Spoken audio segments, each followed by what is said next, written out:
Good morning and a very, very happy morning. We are reading The Happiness Advantage written by Sean Ecker. We are on page number 9.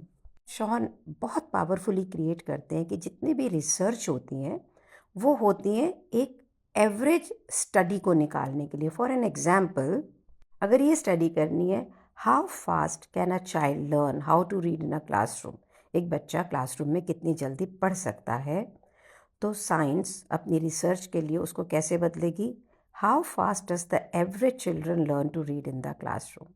एक जो आम व्यक्ति, एक आम बच्चा है, वो कितनी जल्दी पढ़ सकता है.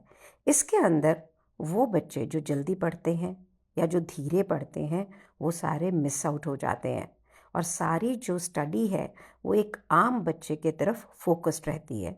और टॉल बेन शहर, जो कि एक और पॉजिटिव साइकोलॉजी के फॉलोवर रहे हैं, वो ये कहते हैं कि ये एक एरर ऑफ द एवरेज है.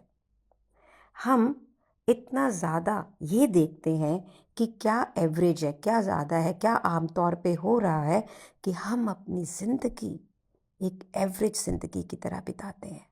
एग्जैक्ट वर्ड्स पढ़ूँ अगर इस बुक में पेज नंबर 10 पे, if we study merely what is average we will remain merely average.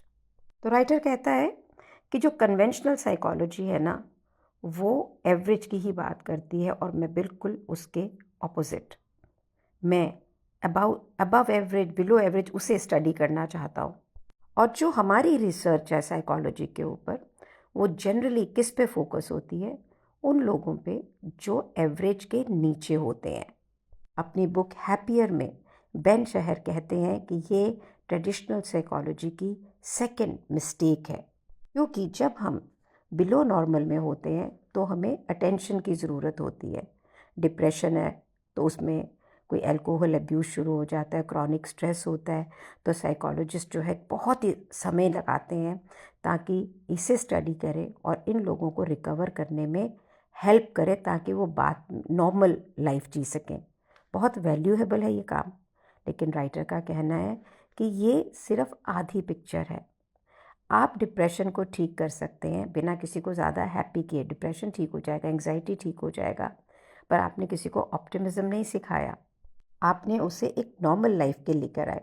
अगर वो डिप्रेशन में है तो आपने उसे काम में वापस ले आए, उसकी जॉब पे उसको वापस ले आए, लेकिन क्या उसकी जॉब परफॉर्मेंस उससे बेटर हो रही है?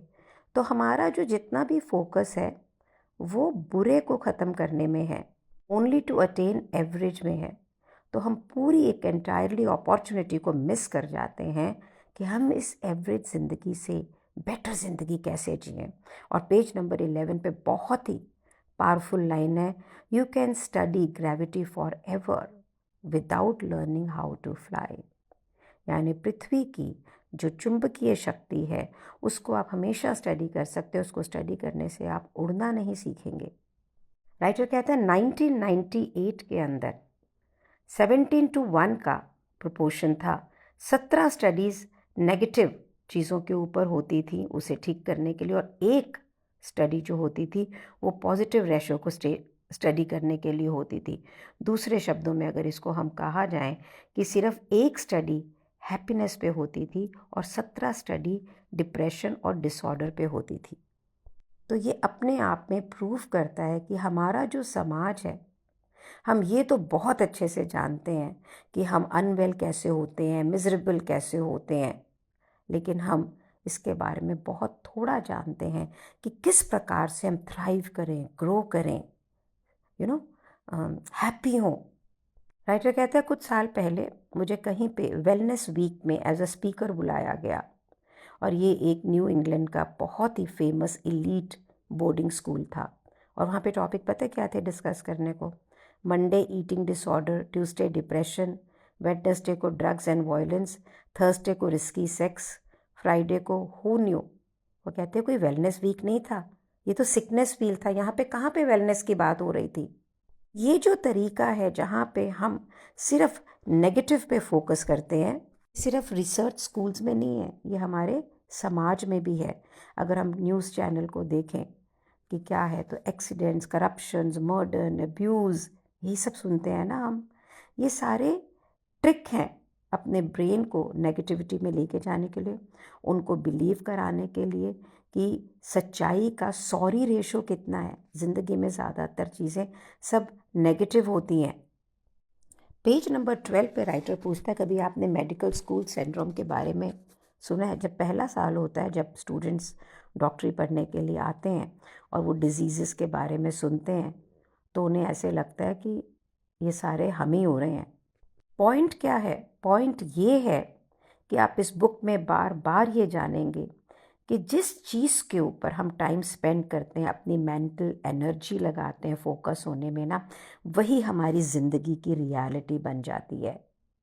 तो ये हेल्दी नहीं है, ना ही साइंटिफिकली रिस्पॉन्सिबल है कि हम सिर्फ हमारे ह्यूमन एक्सपीरियंस के अंदर अपने नेगेटिव हाफ को ही देखें। 1998 में पहली बार मार्टिन सेलिगमैन ने कहा, जो प्रेसिडेंट थे अमेरिकन साइकोलॉजिकल एसोसिएशन के, उन्होंने बोला कि अब ये टाइम है कि हम फाइनली शिफ्ट करें ट्रेडिशनल अप्रोच ऑफ साइकोलॉजी का और हम positive side of the curve देखें। हम स्टडी करें कि लाइफ में क्या काम करता है, यही स्टडी ना करें कि क्या काम नहीं करता है, और वहाँ से पॉजिटिव साइकोलॉजी का पैदाइश हुई। करते हैं ना हम लाइफ में ऐसे ही। मेरी माँ कहती थी हमेशा, खिलावे का नाम को नहीं होवे, रुलावे को होवे, कि किसी को ना सारी ज़िंदगी आप हैप्पी हैप्पी करते रहो, उसका करते रहो, उसमें गिनती नहीं होगी। किसी दिन जरा सा कुछ बोल दिया तो वो अपसेट हो जाता है। करते हैं ना हम लोग इस तरह। बहुत ज़िंदगी में बहुत कुछ ठीक चल रहा होता है, उसको फोकस नहीं करते हैं, और जो नहीं हो रहा होता है सारा फोकस हमारा उसी के ऊपर होता है ना। अगर मैं अपने आप को देखूँ, I am 65, doing well, people are taking me as a consultant, trusting me, making me do what I do the best. और उसके बाद में मैं पता क्या सोचती हूँ, अरे ये ऐसे नहीं हुआ, ये वैसे नहीं हुआ। अब जब ये बुक पढ़ रही हूँ ना, तो मुझे रियलाइज़ हो रहा है कि इतनी सारी चीज़ें मेरी ज़िंदगी में पॉजिटिव हैं जो कि एक आम वुमन को स्पेशली नहीं मिलती है at the age I am, and what am I focusing on. So guys, I am asking you also, जरा सच देखो तो सही इस चीज़ के ऊपर। 2006 में डॉक्टर टॉल बेन शाहर ने राइटर को पूछा कि अगर वो हेड टीचिंग में आएंगे और हेल्प करेंगे एक ऐसा कोर्स डिज़ाइन करने में जो पॉजिटिव साइकोलॉजी के ऊपर बेस्ड होगा। इस समय टॉल बहुत इंटरनेशनली वेल नोन नहीं थे, उनकी जो बुक है हैप्पियर वो पब्लिश भी नहीं हुई थी। तो हमने ये सोचा कि शायद हम जब इस कोर्स को बनाएंगे तो कितने स्टूडेंट्स इसके अंदर आएंगे, शायद मुश्किल से 100 भी नहीं आए। लेकिन राइटर का कहना है कि अगले 2 सेमेस्टर के अंदर 1200 हार्वर्ड स्टूडेंट्स ने इस क्लास के अंदर एनरोल किया। यानी 6 में से 1 स्टूडेंट ने, जो बेस्ट यूनिवर्सिटी के अंदर थे, उन्होंने हैप्पी पॉजिटिव साइकोलॉजी में आने का फैसला किया। क्यों? ऐसा क्यों था?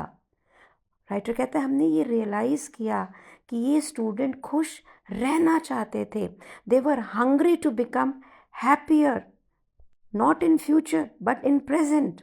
आप मेरे को बताओ, हम कितना सोचते हैं ये हो जाए खुश हो जाएगा, चल ऐसा इसकी शादी हो जाए तो मैं खुश। मैं तो सारा दिन ही सोचती हूँ मेरे बेटे की शादी हो जाए, खुश हो जाऊँगा। अरे we are enjoying such a beautiful relationship after such a long time, मैं उसके लिए खुश नहीं हूँ।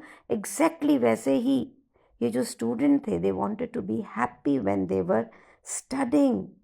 और वो इस प्रोग्राम में इसलिए आए कि उनके पास हार्वर्ड के, अपनी फैमिली के इतने सारे एडवांटेजेस थे, लेकिन उन्हें अंदर से फुलफिलमेंट नहीं हो रही थी। क्या आपके साथ ज़िंदगी में ऐसा नहीं है? Just check. राइटर कहते हैं, एक मोमेंट लें, कल्पना करें, ये बच्चे जो यहाँ पर पढ़ रहे थे वो हार्वर्ड के बेस्ट थे, येल के बेस्ट थे। वो वहाँ से निकलने से पहले ही वो जो ज़िंदगी में एनरोल करना चाहते थे वहाँ पे उनको वो सब मिलता। वो टॉप 1% स्टूडेंट्स में से थे, अवार्ड जीत रहे थे, रिकॉर्ड्स तोड़ रहे थे, और ऐसी हाई अचीवमेंट एनकरेज नहीं की जाती थी। स्टूडेंट से एक्सपेक्ट की जाती थी कि अगर तुम हार्वर्ड के स्टूडेंट हो तो ऐसा होगा। कहते मैं एक ऐसे स्टूडेंट को जानता हूँ कि उसकी जो मदर है वो अपने बेटे के सारे हैंड राइटिंग एक्सरसाइजेस वगैरह को भी रख लेती थी, क्योंकि वो कहती थी कि in 1 day it's going to be museum, means the sun is going to be so much famous. सोचिए उस बच्चे के ऊपर कितना प्रेशर होगा अपनी माँ का, कि जो ये एक्सपेक्ट करती है कि वो इतना फेमस हो जाएगा कि उसका एक स्क्रिबल भी म्यूज़ियम में रखने के लायक होगा। अब ऐसा बच्चा जिसकी माँ को इतना कॉन्फिडेंस है, वो जब हार्वर्ड में आता है तो उसे ये पता लगता है कि वहाँ पे सारे बच्चे उससे शायद और भी बेटर हैं। और राइटर कहता है कि शायद लोग नाराज़ हों, पर मेरी कैलकुलेशन अगर ठीक है तो 99% ऑफ हार्वर्ड स्टूडेंट्स टॉप 1% में ग्रेजुएट नहीं होते हैं। जब मैं ये बोलता हूँ तो उन्हें अच्छा नहीं लगता है। आप खुद सोचिए, जब उनके ऊपर प्रेशर इतना ज़्यादा होता है तो ये कोई हैरानी की बात नहीं है कि जब ये बच्चे गिरते हैं तो ये बहुत ही बुरे ढंग से गिरते हैं, और फिर मैटर को वर्स करने के लिए इतना प्रेशर बिल्डअप होता है, डिप्रेशन बिल्डअप होते हैं। ये बच्चे अपने अंदर अपने आप को खींच लेते हैं, दोस्तों से, परिवारों से, सोशल सपोर्ट से बाहर निकल जाते हैं, और उस समय ये अपने आप को अंदर में ले लेते हैं, अपने अंदर ही गुम हो जाते हैं, जिस समय कि उनको सपोर्ट सबसे ज़्यादा चाहिए होती है। खाना खाना बंद कर देते हैं, अपने आप को शट कर लेते हैं लाइब्रेरीज़ में, रूम में। फिर अपनी नाराज़गी अपने आप को हल्का करने के लिए कभी बहुत ड्रिंक करते हैं, कभी बहुत अपने आप को एंजॉय करने की कोशिश करते हैं, जिसके कि तरीके ठीक नहीं होते हैं। और हमेशा ऐसे लगता है बहुत बिज़ी हैं, बहुत ऑक्यूपाइड हैं, बहुत स्ट्रेस्ड हैं, और इतने बिज़ी हैं कि वो प्यार की तरफ सोच नहीं पाते, लोगों से कनेक्ट नहीं हो पाते। जो हार्वर्ड अंडर ग्रेजुएट्स की स्टडी है वो प्रूव करती है कि 4 साल जब वो पढ़ रहे होते हैं तो उनके रोमांटिक रिलेशनशिप शायद एक एवरेज में एक भी नहीं होता, या एक होता है। और average number of sexual partner जो है, अगर आपको क्यूरियोसिटी है, तो 0.5 पर स्टूडेंट है। तो ये यहाँ पे हो क्या रहा है हमारी आज मॉडर्न कंटेम्प्रेरी सोसाइटी के अंदर, जब हम बहुत ही सुपर्ब एजुकेशन ले रहे हैं, उसकी बहुत ही शाइनिंग अपॉर्चुनिटीज़ भी हैं, है ना, स्टूडेंट्स एब्जॉर्ब्ड हैं। क्या ये राइट लेसन है? उन्होंने फार्मूला सीख लिए हैं केमिस्ट्री के, कैलकुलस के, बुक्स पढ़ ली हैं बहुत अच्छी, उन्होंने हिस्ट्री के बारे में देख लिया, फॉरेन लैंग्वेज के अंदर वो बिल्कुल एक्सपर्ट हो गए हैं, लेकिन उन्होंने नहीं सीखा है कि वो अपने ब्रेन के पोटेंशियल को मैक्सिमाइज़ कैसे करें, किस प्रकार से खुश रहें, कैसे अपनी ज़िंदगी के मीनिंग को जानें। IPhones, personal digital assistants, multitasking, resume building, in the pursuit to find high achievements, ये अपने आप में इतने आइसोलेटेड हैं, इतने अकेले हैं कि उनके दोस्तों के बीच में, उनके प्यार करने वालों के बीच में उन्होंने सब कुछ को कॉम्प्रोमाइज़ कर लिया है, हर उस सपोर्ट सिस्टम को कॉम्प्रोमाइज़ कर लिया है जो उन्हें ज़रूरत होता है। राइटर कहता है मैंने ये पैटर्न को महसूस किया है मेरे अपने स्टूडेंट्स के अंदर, जब वो बिल्कुल टूट जाते हैं, जब एक्सपेक्टेशंस अपने आप से लोगों की उनकी इतनी ज़्यादा होती है।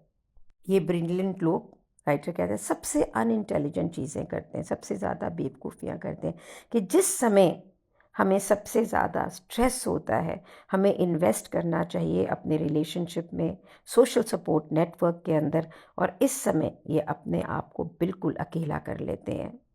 क्योंकि इन स्टूडेंट्स ने सीखा है कि when going gets tough, tough gets going to an isolated cubicle in the library basement. अपने आप में एक सब कुछ खुद ही करना चाहते हैं, क्योंकि एक्सपेक्टेशंस बहुत ज़्यादा हैं, अपनी खुशी को सेक्रीफाइस करते हैं सफलता के लिए, क्योंकि हमने उनको सिखाया है कि अगर तुम सफल होगे तभी तुम खुश होगे, और वर्क हार्ड करोगे तो आप सफल होगे। हैप्पीनेस कब आएगी? जब आप कोई नोबेल प्राइज़ विन करोगे, कोई बहुत ही अच्छी फर्म के अंदर इन्वेस्टमेंट पार्टनर बनोगे, कांग्रेस में इलेक्ट होगे। एक बार फाइनली राइटर दोबारा इस पेज पे आपको बता रहा है कि जितनी भी साइकोलॉजी की रिसर्च हुई है, न्यूरोसाइंस की रिसर्च हुई है, वो ये कह रहे हैं कि ये अदर वे राउंड करता है। आप जितने ज़्यादा खुश होते हैं, जितने ज़्यादा पॉजिटिव होते हैं, उतने ज़्यादा सक्सेसफुल होते हैं। डॉक्टर्स ने इस बात को प्रूव कर दिया है कि जब आप पॉजिटिव मूड के अंदर होते हैं ना, तो आप 3 गुना ज़्यादा इंटेलिजेंट होते हैं, क्रिएटिव होते हैं, एक्यूरेट डिसीजन लेते हैं। एक ऑप्टिमिस्टिक सेल्समैन पेसिमिस्टिक सेल्समैन से 56% ज़्यादा सेल करता है। ये प्रूव हो चुका है कि हमारा ब्रेन हार्ड वायर्ड है to perform when it is in a positive state. It does not do the best when it is in the negative state or even in the neutral state. और विडंबना क्या है आज की कि हम अपनी हैप्पीनेस को सेक्रीफाइस करते हैं फॉर द सक्सेस, और होता क्या है कि उसमें हम अपनी ब्रेन के जो वर्किंग है उसको लोअर करते हैं, तो सक्सेस रेट भी तो कम हो जाता है ना। आप ऐसा फील करते हो कि जो इतना प्रेशर होता है for always to become successful, even as a home maker, even as a wife, even as a mother, I am not talking only as a business और as a student, to become the best. खाना बहुत अच्छा हो, बच्चे मुझे best माने, मेरा पति मुझे बेस्ट माने, और अगर वो नहीं करता है तो एक feeling that I am no good. What is that? That's also a pressure, negativity.